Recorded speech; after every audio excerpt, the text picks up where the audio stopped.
Hello and welcome to Labour Lento. I am Sharon Ijason. Recently, the Nigerian Labour Congress organized a 2019 Leadership Strategic Conference for its members to set new agenda and to discuss a challenge in the future of work.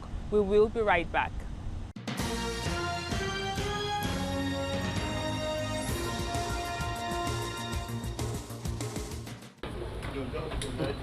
Organized labor in Nigeria has taken a swipe at the World Trade Organization and other international trade bodies for rejecting goods from the country under the pretext that they are too big. The president of the Nigerian Labour Congress (NLC), Ayuba Waba, in his address at the 2019 National Leadership Retreat of the Union in Enugu State, queried the rationale behind free trade touted by world bodies at the detriment of countries like Nigeria. He said Nigeria must demand for fair trade to be able to participate in the African Continental Free Trade Agreement from advantageous position.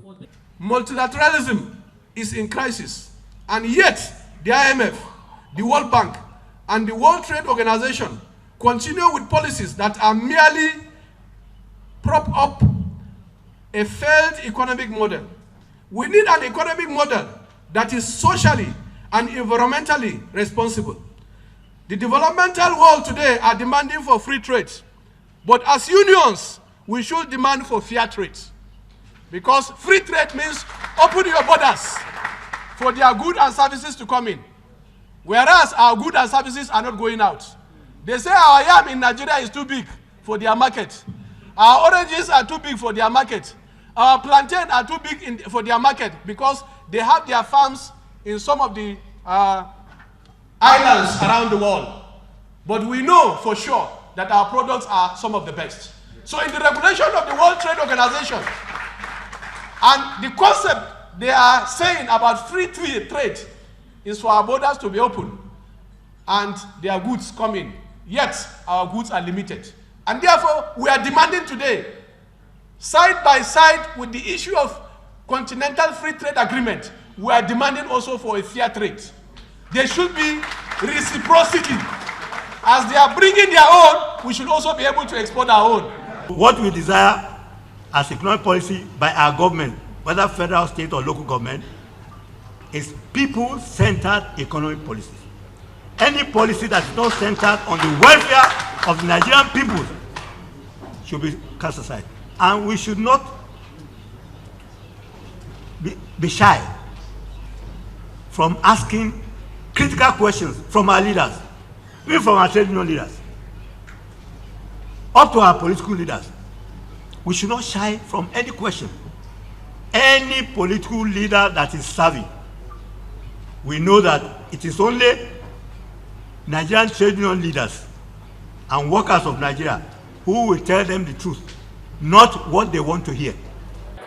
Country Director of the International Labour Organization, ILO, Dennis Zulu, spoke on the changing world of work. The future of work is today. The effect of technology, the effect of climate change and demographics is everywhere for everyone to see. It's therefore important that we take these things seriously if we are to ensure the continued relevance of the trade union movement. General Secretary of the Nigerian Labour Congress, Emmanuel Ugboja, spoke on the outcome of the leadership conference, which centered around challenges in the workplace, organizing and trade union education, politics and governance, gender and youth mainstreaming, and more.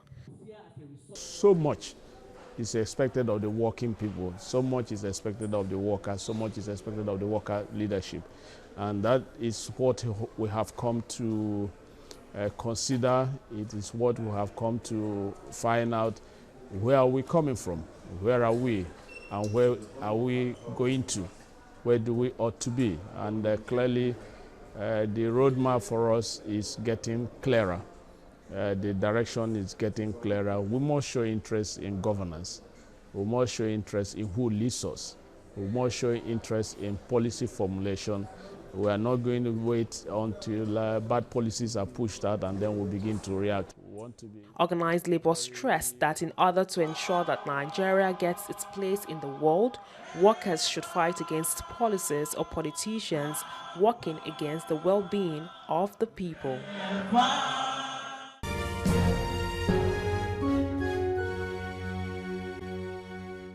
the purpose of this retreat is to create awareness for the labor leaders so that they can equally pass it on to their members. Because if we fail to prepare, we will face the consequences when eventually we are totally exposed to. This is what we refer sometimes to artificial intelligence, which is the word of robots. Truly is a retreat because it brought along people from different backgrounds that come to share experiences, and like they say, experience is the best teacher. They come to share experiences in many fields of endeavor. One basic and important one is when we say labor or trade union management, generally, we've learned a lot. Of particular interest is the topic that deals with investment.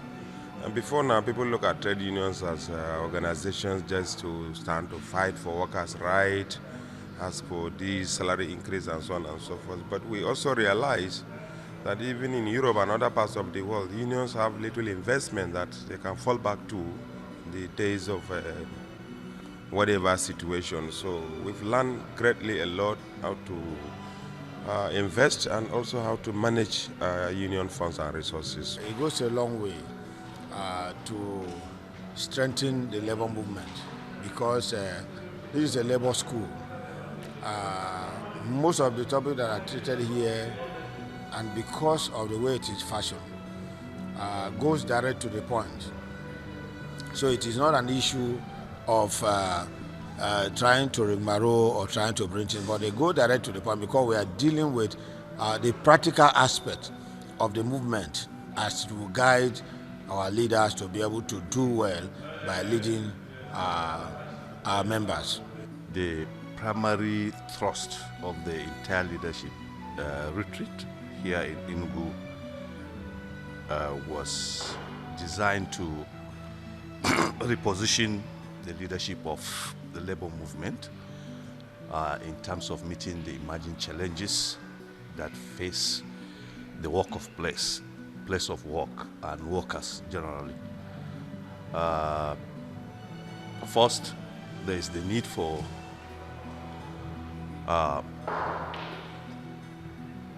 unity, and there was also the need for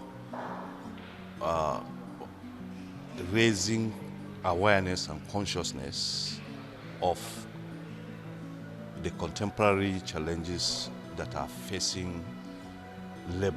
The retreats also highlight on so many things that will be of interest, especially the challenges in the industry, either through the human factors and then the other legislation.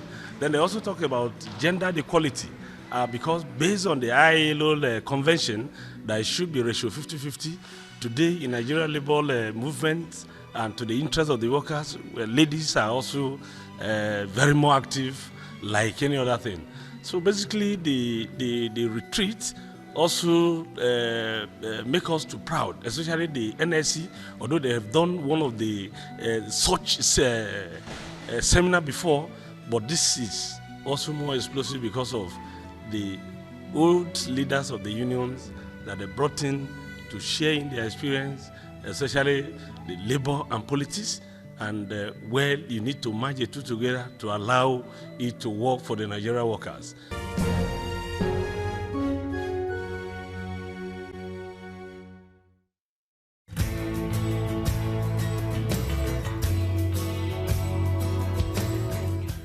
On the Profile interview segment this week, I will be speaking with the Deputy President of the Nigerian Labour Congress, Comrade Amaechi Asugoni. He spoke about the outcome of the 2019 Strategic Leadership Conference held in Enugu State, Nigeria. He also spoke about what workers' expectations should be from organized labour. We will be right back. It's good to have you on the program. You're welcome, Sharon. The Nigerian Labour Congress has just finished its 2019 leadership retreat for its members to train and retrain them on current best practice in the labour sector. Can you give us an overview of what has been learned at this leadership conference? The retreat organized by Nigeria Labour Congress is for benefit of all. It interests you that we have had retreat in the past, but this one become very unique because of the issue-based nature of it. This retreat is to reposition the mind of leaders because we want to put it right to the extent that each leader should know that he represents more than 1,000. And therefore, you train one to train all. That is the essence of this retreat. We are using this retreat to send strong messages to grassroots members, including our state chairman, to be able to organize, looking at the future of work, which is the theme for this year retreat. It has come to stay that technology is almost sacking members out of their workplace. The question is, how do you turn challenge into opportunity? How do we organize the informal sector in such that our unity remain?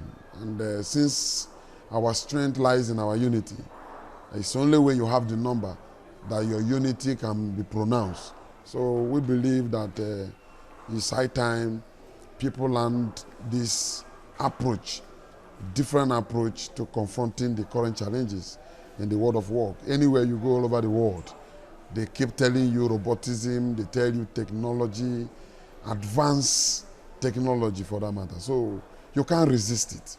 So how do you also take advantage of the current situation? And the essence of this retreat. This retreat is also talking about finance and investment. Because people, the essence of pension, for example, is to save for the future. Now, for workers who are earning, the minimum today is 30,000, as you all know. But the question is, how would workers be encouraged into knowing that you can save out of 30,000? You can save, you can invest even out of that money.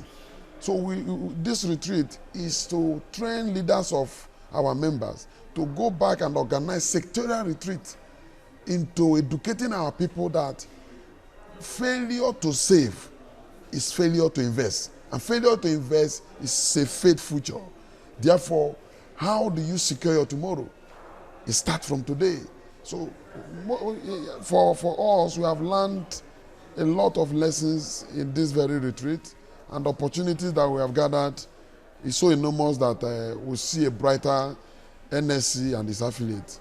For us, it's a good beginning. We have come to renew our knowledge.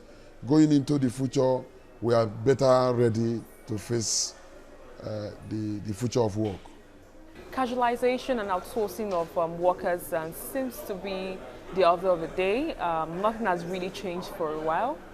Can you tell us what are the plans of Labour leaders who attended the 2019 retreat on leadership in addressing the issue of casualization and outsourcing of staff?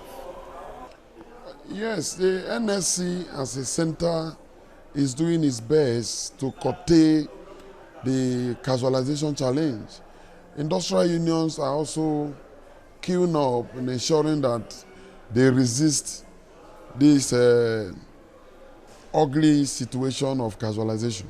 Unfortunately, the government is not doing enough because we have the inspection unit from Ministry of Labour, and we expect that they should actually be out for inspection in such a way that the law of Nigeria should be addressing some of these issues. Because when we say the struggle continue, is to enhance implementation.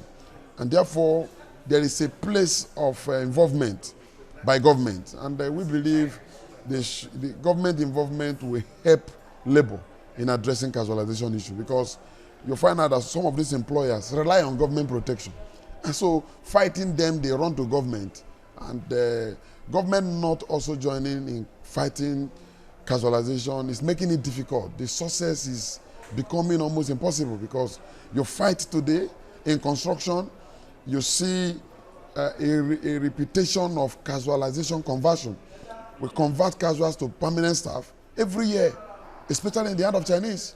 So when you do that and believe that you have signed an agreement that on no account should anybody be employed under casual, and that agreement is signed by parties. But they will still tell you that something will happen within the year, that before you come to the next year, they repeat, and the whole place is filled up with casuals. And we have made it now mandatory. It's now an annual meeting, which is worth making mockery of, because when you fight for something and the next day it repeats, the next party that should come in should be government to sanction. But unfortunately, government also see China as probably their last hope. So an attempt to report Chinese companies to government is also suggesting that labor should fight their cause themselves. During the conference, it was re-emphasized that there are no jobs. Unemployment still seems to be on the rise. From my findings, it's obvious that we don't have lots of state government looking inwards to see what more can be done in terms of ensuring that probably more jobs are created, be it private or in the public sector. What solutions were provided towards this development? The role of government in employment generation remains the key. It doesn't matter how the capitalist intends to invest. Government is meant to provide the atmosphere for investment. The industries are going down. We are not producing anything in Nigeria. All we consume, 98% of our consumption, they are imported goods. So you can never be shocked with the rate of unemployment rise in Nigeria. It's expected. So the approaches to curbing this challenge is to look inward into our industrial sector, the manufacturing sector. What is happening?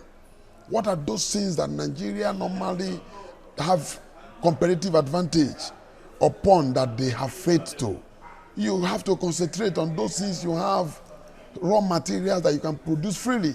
How can a government, for how long are we going to continue to export crude oil and then import the same final product for consumption? It's appalling. But creation of refineries in Nigeria will boost employment.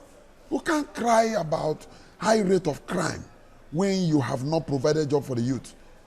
People who are out of schools, every year we have thousands of people, hundreds of thousands of people getting out of school without job. Those that graduated 5 years ago, they've not gotten job. The ones that are in school have no hope. So even while they're in school, you see they call them Yahoo boys. And some of them are even, they are proud to be identified as Yahoo boys. And they are looking for a quick way of making money, even though nobody supports it. But you must provide certain facilities so that when one is committing crime, he will pay dearly, because it's no longer an excuse that why you are committing crime is because you have no job.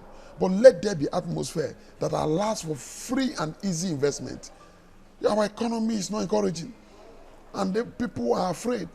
Investors are afraid. They distance themselves, and without investment, there's no employment. Infrastructure is at a point. In 2017, we almost experienced stagnancy of infrastructure, whereby nothing is working. During the 2019 retreat conference that was held in Enugu, there was a session that discussed vividly labor and politics. It also spoke about the way good governance can't be achieved without the support of labor. I would like you to share your experience on what the learnings, findings, and the way forward in ensuring that there's active participation in the political circle by workers. Yes, we have tried to touch on the area of labor, politics, and governance. And it is true that there's no better way to get it right than when you are involved. And we believe that labor should participate from the process to the action. We are the workers. We are the Nigerians. So we wonder why we are not in charge. And part of the retreat again is to bring to the knowledge of labor that, see, everything is in your hand.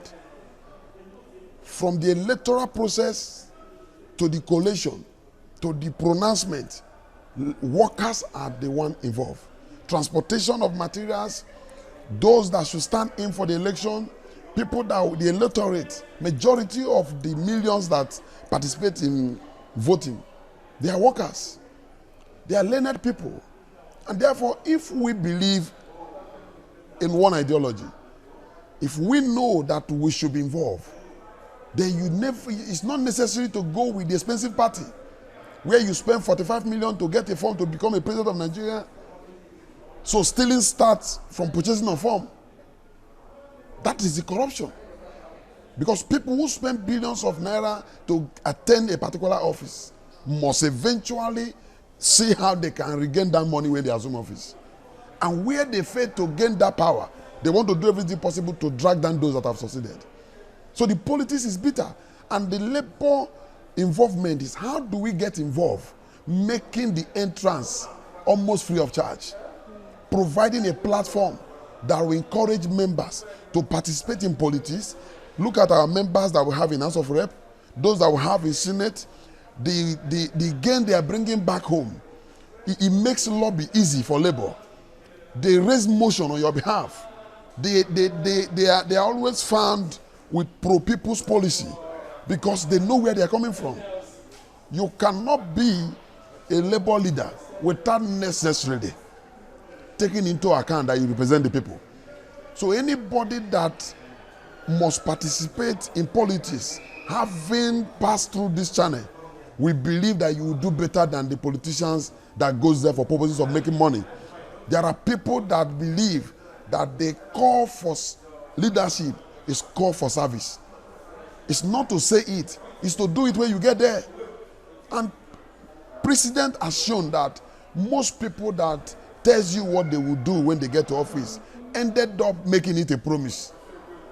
And that was why someone told us during the retreat that they were asking a senator in their district, what happened to what you said you are going to do when you get to the office? He said it's only Jesus Christ that fulfilled promise. The man never fulfilled promise. You can imagine. That's a word of a man. Whereas we have been trained to do just even when you have been appointed to represent. So I think Labour have taken a new dimension. We are involved now. And certainly Labour have decided to get involved. Leaders have been encouraged to go back home and see how you initiate activities that will make people know that Labour stands for the truth. Activities that will make people know that our ideology is not like the ordinary politicians, that we never do something that will save the ordinary Nigerians. So we believe that policies that are pro-people should be advocated for. We believe that agenda that will supervise the poor so that farmers will have hope of selling their products. We want to take politics back to the grassroots. And the best way to do it is to use labor structure to achieve it for Nigerians. And I think we are set for it. Minimum wage is still a big issue because the government has ordered the backdated salaries of workers to be paid from April, owing to the fact that 30,000 naira has been approved since April, and the consequential adjustment has been agreed upon on what percentage each worker at grade levels should receive. Concerns of workers are there are some states that still did not pay 18,000 naira before the new national minimum wage was signed into law, which is pegged at 30,000 naira. Is there any plan by the Nigerian Labour Congress to engage labour leaders, engage state governors on the need to comply with the new national minimum wage, which is signed by law? It is evident that minimum wage implementation have come to stay. The battle, as far as we are concerned, is over. But the struggle continues. Because what matters was to get minimum wage enacted. And the secondary challenge was the consequential adjustment for the public sector, especially for federal workers, which we have just achieved. Now, going down to the state, no one will do less than the federal has already set as a benchmark. But most of the states have promised to do better. Even Enugu State Governor has said during this retreat that Enugu will get a better deal. That suggests higher salary. Lagos have said whatever federal will do, they will going to do better. That suggests higher salary. So as far as I'm concerned, there's going to be a competition. It's going to be competition among governors. Who will choose to fail? Let him fail. Failure to assent to paying this minimum wage is a notice of your exit. And then NSC will champion it. Governors who will indulge in saying that they lack ability or capacity to pay salary, the state cannot afford to take that shame, because every state has its capacity to pay wage. So any governor that lacks that capacity as a person will not infiltrate the state. So the state will ensure that they jet you out. So I don't see any governor that will be unpopular to say he cannot pay wage. The minimum wage is as portable, as confident, to the best of our knowledge, is affordable. 30,000 may not be the only thing they are looking at now. The consequential adjustment has been done on a sliding scale range. That is to say that the percentage for the lower was higher than the percentage for the higher pay. For us as labor, we have cooperated in ensuring that the fear of making the rich richer and making the poor poorer was actually the guiding principle for the consequential adjustment. Believing that the people you call the poor, they are our members. The people you call the rich, they are our members. So nobody will be selfish to allowing the gap between the rich and the poor to widen. And we have tried our best to see how we actually control the margin. But going down to the state, I don't see any state governor or rather state government that will be bold enough to come to tell Nigerians that he cannot pay salary. That is to say you cannot govern and you must be set aside. It was an interesting conversation I had with you. You're welcome, Sharon. And that's all we can take on today's edition of the program. Join us next week for a fresh edition of the show. I am Sharon Ijason. Thanks for watching, and remember, labor creates wealth.